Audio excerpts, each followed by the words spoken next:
what are some of the tips you can give other military spouses about how you maintain your work environment, how you maintain your family environment, and what are some of the things that other military spouses should consider when they're continuing this sort of remote professional career? Absolutely. So, one of the things I wanted to bring up is when I started working remote, it was a little bit of a hybrid type of schedule.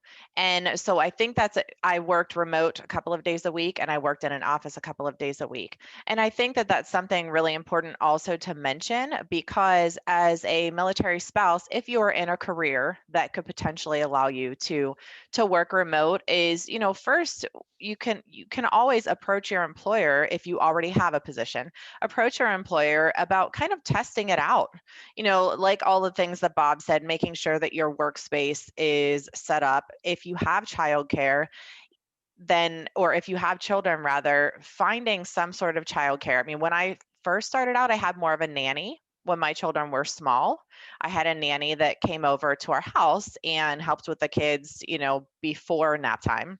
And then the nanny would leave whenever it was nap time, and then the kids would wake up and my workday was pretty much over.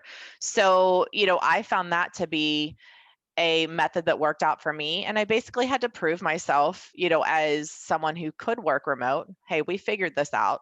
Here's my schedule. Sometimes having work hours that are a little bit different than average is something you can certainly ask for. It doesn't work in every career, but it is a discussion that you can have with a company.